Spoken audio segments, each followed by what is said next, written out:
সম্মেলন, এটা আগেই বলে দিই, হতাশ হবেন না।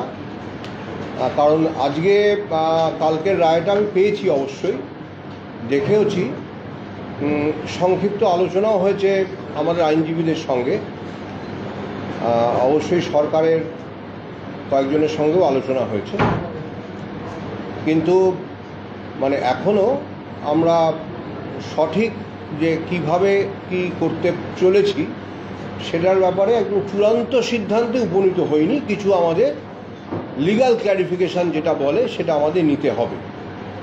আমরা কালকে যে মহামান্য সুপ্রিম কোর্ট শীর্ষ আদালতের যে রায় পেয়েছি, অবশ্যই তো কমপ্লায়েন্স করব, এবং সেই মর্মে সরকার থেকে আমরা একটা চিঠিও পেয়েছি, নির্দেশ যে আমাদের অনারেবল সুপ্রিম কোর্টের রায় মেনে নিয়োগ প্রক্রিয়া শুরু করবার পদক্ষেপ গ্রহণ করবার জন্য আমাদের সরকার থেকে আমরা চিঠি পেয়েছি, এবং অবশ্যই সেটা আমাদের কাজটা দ্রুততার সঙ্গেই করতে হবে। আমরা অবশ্যই কালক্ষেপ করব না, কিন্তু তার আগে আমাদের কিছু লিগ্যাল ক্ল্যারিফিকেশান নিতে হবে, এবং মূল ব্যাপারটা মাথায় রাখতে হবে যে এই যে প্রক্রিয়াটা হবে সেটাতে অনারেবল সুপ্রিম কোর্ট যারা হয়তো নট স্পেসিফিক্যালি টেন্টেড, যেটা উনি লিখেছেন, তাদের ফেয়ারনেসের, তাদের প্রতি ফেয়ারনেসের কথা বজায় রেখে তাদের কিছু ছাড় দিয়ে, বয়সের কথা বলেছেন, ছাড় দিয়ে তাদের নিয়োগ প্রক্রিয়ায় সুযোগ যাতে তারা পান সেটা দেখবার জন্য বলেছেন, এবং সেটা আমাদের কমপ্লাই করতে হবে। এখন আমাদের যে সংশয় দু একটা আছে, অবশ্যই আমাদের আরও এই সপ্তাহান্তে আইনি পরামর্শ নিতে হবে। যদি সেটা আইনি পরামর্শটা আমাদের আইনজ্ঞের সঙ্গে কথা বলি মিটে যায়, ভালো হতে পারে যে মহামান্য আদালতের কাছেও একটা ক্ল্যারিফিকেশান চাইতে হতে পারে, সেটা আমি এখন কিছু বলতে পারবো না। মোট কথা, লিগ্যাল ক্ল্যারিফিকেশান না নিয়ে আমরা পদক্ষেপ গ্রহণটা সেভাবে করতে পারবো না। আমরা প্রাথমিক প্রস্তুতি নিয়ে রাখি। আপনারা যখন এসেছেন তখন আমরা একটা মিটিংও করছিলাম আমাদের যারা আছেন সহকর্মী তাদের সঙ্গে, যে আমি বলেও রেখেছি যে তাদের একটা প্রস্তুত থাকতে হবে যে খুব দ্রুত, হয়তো এক সপ্তাহের মধ্যে, হয়তো 2 সপ্তাহের মধ্যে, একটা যুদ্ধকালীন পরিস্থিতিতে বেশ আগামী কিছুদিন কাজকর্ম করতে হবে। মোটামুটি কী ধরনের কাজ করতে হবে যে কোনো নিয়োগ প্রক্রিয়াতে, সে মানে আইনটা যাই হোক না কেন, যে কোনো নিয়োগ প্রক্রিয়াতে কিছু কাজ করতে হয়, সেই রকম কাজ করতে হবে। তা এইটাই হচ্ছে আমার আজকের বার্তা, যে আমরা অনারেবল সুপ্রিম কোর্টের রায়টা পেয়েছি, অবশ্যই পেয়েছি, সবাই পেয়েছেন। আমরা সরকারের থেকে একটা চিঠি পেয়েছি, আমরা কমপ্লায়েন্সের দিকে অবশ্যই যাচ্ছি। কিছু লিগ্যাল ক্ল্যারিফিকেশানের প্রয়োজন আছে, এবং আমাদের যেটা আর কি ফর দ্য ডিজার্ভিং ক্যান্ডিডেটস যে ফেয়ারনেস দেখানোর কথা অনারেবল সুপ্রিম কোর্ট বলেছেন, সেটাও আমাদের মাথায় থাকবে, এবং আমরা একটা নিয়োগ প্রক্রিয়ার দিকে নিশ্চয়ই যাব, subject to seeking or obtaining some legal clarification. এইটা হচ্ছে আমার আজকের বক্তব্যের সারমর্ম। খুব বেশি প্রশ্নের হয়তো জবাব দিতে পারবো না, যা বললাম তার বাইরে, কারণ ওই ক্ল্যারিফিকেশান না পাওয়া অবধি কিছু বলাটা হয়তো ঠিক হবে না। তবুও যদি আপনাদের দু একটা কিছু বলবার থাকে বলুন, আমি সেটা বলেইছি যে খুব সংক্ষিপ্ত প্রেস কনফারেন্স। সংশয় ধরুন, এটা খুব স্বাভাবিক প্রশ্ন যে কারা অংশগ্রহণ করবেন, এটা কি সম্পূর্ণভাবে সবাই করবেন, নাকি এটা যে পুরনো যারা আছেন তাদের মধ্যে সীমাবদ্ধ থাকবে, এটা তো না, টেন্টেডরা তো হয়তো করতে পারবেন না, সবই জানবার ব্যাপার আছে। কারণ রায়ের যে বয়ান তা থেকে স্পষ্ট করে বারণ করে দেওয়া নেই, আবার কিছু ছাড়ের কথা আনটেন্টেডদের জন্য বলা আছে। সুতরাং এই সবই খুবই আমাদের কাছে এখনও পর্যন্ত একদম 100% স্পষ্ট নয়, আমরা সেগুলো জানতে চাই। এটা মূল একটা সংশয়ের চাই। অবশ্যই বলছি, একটা প্রশ্ন বারবার উঠছে যে স্কুল সার্ভিস কমিশন এই যে কজন অযোগ্য এই তালিকাটা ঠিকমতো দিতে পারেনি, এবং এর জন্যই আজকের এই পরিণাম। না, বারে বারে উঠলেও এটা আপনাকে একটা অনুরোধ করব, আপনি এই রায়ের প্যারাগ্রাফ 23, প্যারাগ্রাফ 28টা ভালো করে পড়বেন, পড়ে আরেকবার আমার সঙ্গে কথা বলবেন। আজকে আমি এটা নিয়ে আলোচনা করব না, কারণ আজকে সুপ্রিম কোর্টের রায়ের ব্যাখ্যা বিশ্লেষণ করতে কমিশন কি দিয়েছে কি দেয়নি সেটা সবার কাছে আছে, এই সব তথ্য আপনাদের কাছেও আছে। এই রায়ের মধ্যে অনেক তথ্য আছে যেটা কমিশন দিয়েছেন। সুতরাং আপনি যেটা বলছেন সেটাকে আমি মেনে নিতে পারছি না। আপনি ভালো করে 23 নম্বর প্যারাগ্রাফ 28 নম্বর প্যারাগ্রাফ পড়বেন, আরও পড়বেন ফুটিয়ে, তাহলে হয়তো আপনার প্রশ্ন সেটা অন্য কারণ, উনি অন্য কারণের কথা বলেছেন, কারণ নিয়ে আলোচনা আমি করছি না, কিন্তু উনি ভিন্ন কারণের কথা বলেছেন, সেটা পড়ে নেবেন। একটু 28 নম্বর প্যারাগ্রাফটা পড়বেন, আমার মনে হয়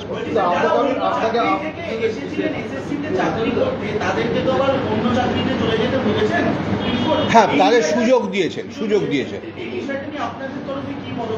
আচ্ছা এইটা একটু বলি যে ধরুন কেউ যদি অন্য চাকরি থেকে এসে থাকেন, সেই তথ্য সম্পূর্ণভাবে আমাদের কাছে এই মুহূর্তে আছে কিনা বলা মুশকিল। আমাদের ডেটাবেসে যে এক্সিস্টিং, ধরুন আজকে কোনো স্কুল থেকে যদি আমাদের এখানে আসেন, হয়তো সেই তথ্য আমাদের কাছে থাকবে না, সরকারি স্কুল থেকে এসছে। কিন্তু যদি অন্য কোনো সরকারি প্রতিষ্ঠান থেকে কেউ আসেন, হতে পারে সেই তথ্য আমাদের কাছে নেই, থাকার কথা নয়। এটা যিনি প্রার্থী, যিনি চাকরিরত, আজকে তার চাকরি নেই, এটা তার পক্ষেই জানা সম্ভব যে আমি কোনো একটা সরকারি দপ্তর থেকে এখানে এসেছি। সুতরাং নিশ্চয়ই তিনি আবেদন করবেন, আমাদের থ্রু দিয়ে আবেদন করতে হবে এরকম তো নয়। সুতরাং তিনি আবেদন করবেন, আমি এই রায়ের জন্য আমার স্কুল সার্ভিস কমিশনের এই চাকরিটা আমার আজকে নেই, আমি ফিরে যেতে চাই, মহামান্য শীর্ষ আদালতের এই রায়টা তার সমর্থনে আছে। তো সেটা দেখিয়ে ওই সংশ্লিষ্ট দপ্তরের কর্তব্য তাকে নিয়োগ করা, একটা সময় সীমাও বোধহয় আছে 3 মাস। 3 মাসের মধ্যে তিনি ফেরত যাবেন এবং প্রয়োজনে সুপার নিউমারি পোস্টও ক্রিয়েট করতে হতে পারে, এটাও রায়ের মধ্যে উল্লেখ করা। 42 নম্বর প্যারাগ্রাফে কিন্তু বলা আছে, আপনি 28 নম্বর প্যারাগ্রাফের কথা বলবেন যে in spite of the factual background and the credible evidence indicating irregularities, Commission initially did try and cover up the lapses and illegalities. The cover-up itself has made the verification and ascertainment more difficult, or rather impossible, given the scale of camouflage and dressing up done at each stage. হ্যাঁ সেটা এটা নিয়ে যেটা হচ্ছে যে এটা নিয়ে এই মুহূর্তে কিছু বলবার নেই, কারণ আজকে বললাম তো আমি তো সুপ্রিম কোর্টের রায়ের ব্যাখ্যা করতে বসিনি। এই যে ইনিশিয়াল কাভারিং আপ, এটা যেটা বলা হচ্ছে সেটা কোন স্টেজে, সেটা কি সুপ্রিম কোর্টে যখন আমরা মামলা লড়েছি তখনকার কথা উনি মানে এটা ইঙ্গিত করেছেন? আমার তো তা মনে হয়নি, কারণ অন্যান্য প্যারাগ্রাফের সঙ্গে তাহলে যেন মিলছে। এটা হয়তো অতীতের কথাই বলা হয়েছে, যে সময়কার সমস্যা। 2016 প্যানেলে এখন যারা শিক্ষক আছে তারা এখন কি করবে?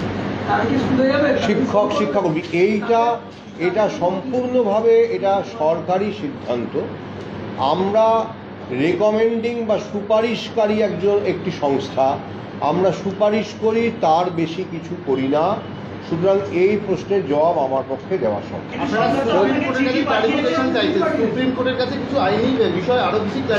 না, সেইটা আমি বলিনি। আমি সেটা আমরা সিদ্ধান্ত এখনো নিইনি। আমি সেই সিদ্ধান্তটা আর এক্ষুনি বলতেও পারবো না, কারণ কালকে রায় হয়েছে। প্রাথমিকভাবে হয়তো সন্ধ্যাবেলা কিছু আইনজ্ঞদের সঙ্গে কথা হয়েছে।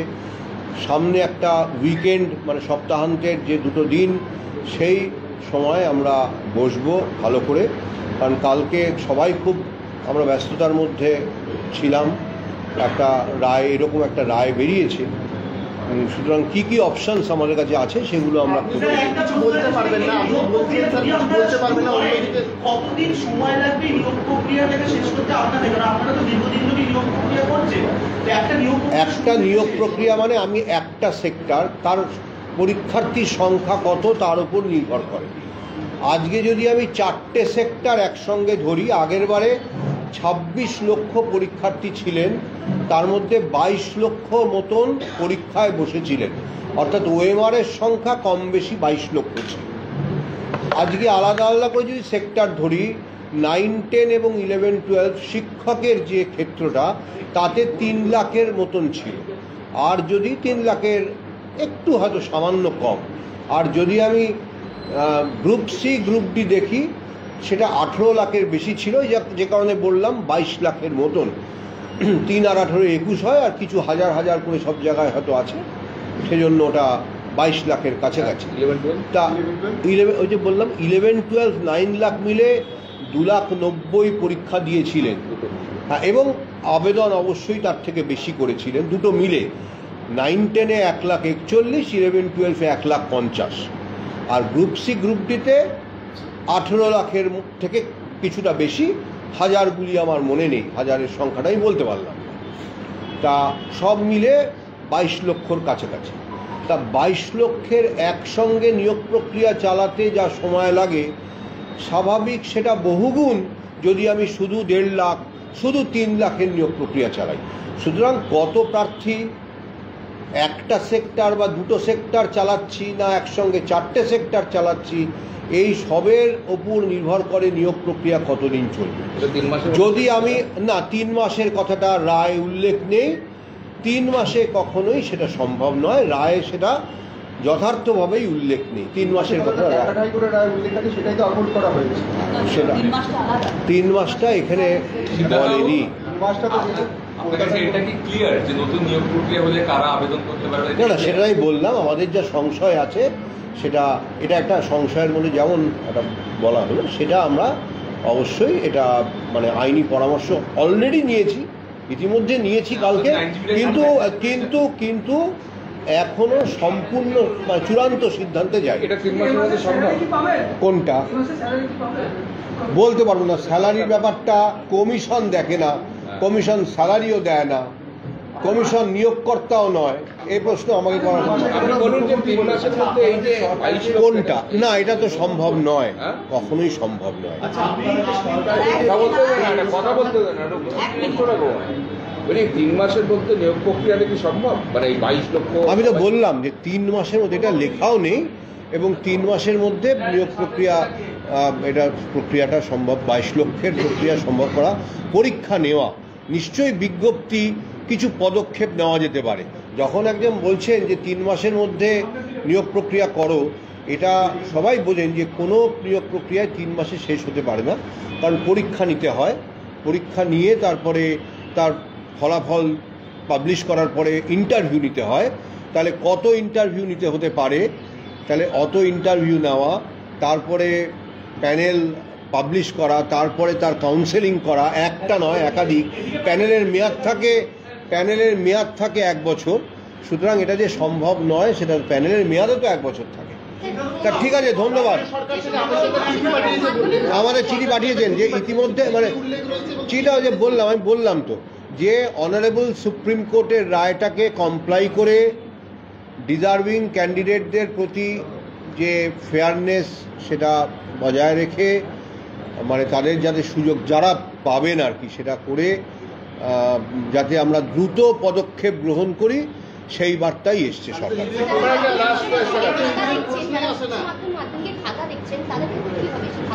না, উইদাউট প্রেজুডিস থাকে, আমি বুঝতে পারলাম না, আমি বলতে পারবো না, এগুলো সার্ভিস কন্ডিশন, ওগুলো আমরা বলতে পারবো না। আমার একটা প্রশ্ন আছে, ফাইনাল আর একটা প্রশ্ন, এবার তুমি অনেকগুলো করেছো। আপনি কি কনফিডেন্ট যে এসএসসি যোগ্য এবং অযোগ্যের তালিকা জমা করেছিল কোর্টে, এবং এটা নিয়ে আমি বলবো না, কারণ অলরেডি একটা রায় আমাদের হাতে আছে। এসএসসি কি বলেছিল অযোগ্য কারা? মানে আপনারা পড়ে নেবেন, এই কলকাতা হাইকোর্টের থেকে, মানে ডিভিশন বেঞ্চ থেকে 18ই ডিসেম্বর 2023, 20শে ডিসেম্বর 2023, 5ই জানুয়ারি 2023 এবং সুপ্রিম কোর্টের প্রত্যেকটা এভিডেভিট আপনারা, এবং ফাইনাল নোটস অফ আর্গুমেন্ট সহ আপনারা পড়বেন। না পড়ে বা না হোমওয়ার্ক করে এই প্রশ্নগুলো আজকে করবার আর কোনো মানে নেই। তাতে আমি সন্তুষ্ট করতে পারিনি, সেটা অন্য প্রশ্ন। লাস্ট প্রশ্ন হচ্ছে যে আপনার কি মনে হয় যে যোগ্য অযোগ্য যে পৃথকীকরণ করা সম্ভব হলো না, এর জন্য দায় কার? এটা আমি বলতে পারবো এটা না, আমি এইটার কোনো না, আমি এটার কোনো জবাবই দেব না। এটা অনারেবল সুপ্রিম কোর্টের 28 নম্বর প্যারাগ্রাফটা পড়বেন, উনি কেন কিভাবে দায় চাপিয়েছেন বা কি কারণের উল্লেখ করেছেন অনারেবল সুপ্রিম কোর্ট সেটা স্পষ্টভাবে উল্লেখ করেছেন। এটা পড়বেন, একই প্রশ্ন ঘুরিয়ে ফিরিয়ে করলে লাভ হয় না। Thank you very much. টাকা ফেরত দিতে বলা হচ্ছে তাদেরকে, তাহলে বাকিদের তো নয়, তার মানে তো যারা চাকরি করতো তাদের ওখানে যাবার কথা, এই বার্তাটা আপনারা নিরাপদ থেকে দিয়েছেন। এই প্রশ্নটা জানতে চাই কি না আর তো আমি প্রশ্ন তো আমাদের কোনটা